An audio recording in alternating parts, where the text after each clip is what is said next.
નમસ્કાર દર્શક મિત્રો. ઓઢવમાં પત્રકાર પર જીવલેણ હુમલો. 7થી 8 લોકો દ્વારા પહેલા કરવામાં આવ્યો ઘેરાવ. લાકડાના ફટકા મારવામાં આવ્યા અને ગળદાપાટું મારવામાં આવ્યો. લાફાથી ફાટ્યો કાનનો પડદો. એફઆઈઆરમાં ગાયબ લૂંટ અને એટ્રોસિટી ફરિયાદ ગાયબ. પોલીસ પર ગંભીર સવાલ.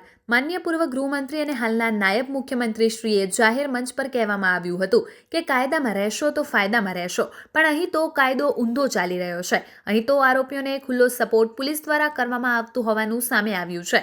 અમદાવાદ શહેરના ઓઢવ વિસ્તારમાં પત્રકાર પર થયેલા જીવલેણ હુમલાએ ભારે ચકચાર મચાવી છે. 7થી 8 જેટલા શખ્સોએ ઘેરાવ કરી એક ખાનગી પત્રકારને નિશાન બનાવી બેરહેમ માર માર્યો હોવાનો દ્રશ્યો સીસીટીવી ફૂટેજમાં જોવા મળે છે. હુમલામાં પત્રકારને ગંભીર ઇજાઓ પહોંચી છે અને કાનનો પડદો ફાટી ગયું હોવાનું સામે આવ્યું છે. પરંતુ સમગ્ર ઘટનામાં હવે પોલીસની કામગીરી પર જ ગંભીર સવાલો ઊભા થઈ રહ્યા છે. ઓઢવ વિસ્તારની આપણે વાત કરી રહ્યા છીએ, જ્યાં એક ખાનગી પત્રકાર પર થયેલા હુમલાએ પત્રકાર આલમમાં રોષ ફેલાવ્યો છે. મળતી માહિતી મુજબ 7થી 8 જેટલા શખ્સોએ પત્રકાર પર ગળદાપાટું અને લાકડાના દંડા વડે જીવલેણ હુમલો કર્યો હતો. હુમલામાં પત્રકારને એટલો બેરહેમ મારવામાં આવ્યો છે કે તેમના કાનનો પડદો ફાટી ગયો છે.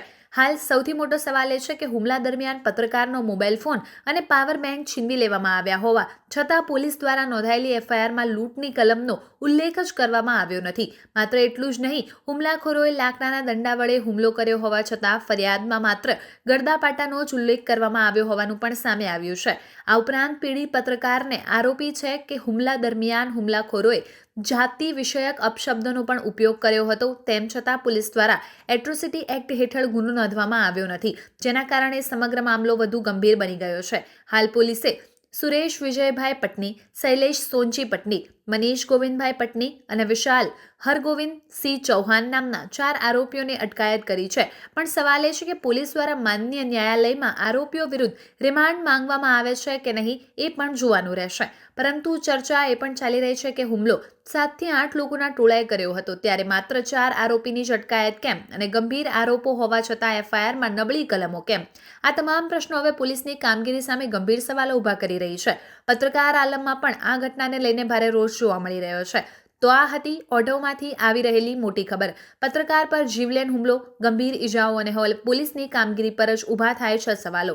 હવે જોવાનું એ રહેશે કે ઉચ્ચ અધિકારીઓ આ મામલે શું પગલાં લે છે અને પીડિત પત્રકારને ન્યાય મળે છે કે નહીં. આવા જ અવનવા સમાચારો માટે જોતા રહો અર્થ પડકાર ન્યૂઝ, હેડ ઓફિસ, ગાંધીનગર.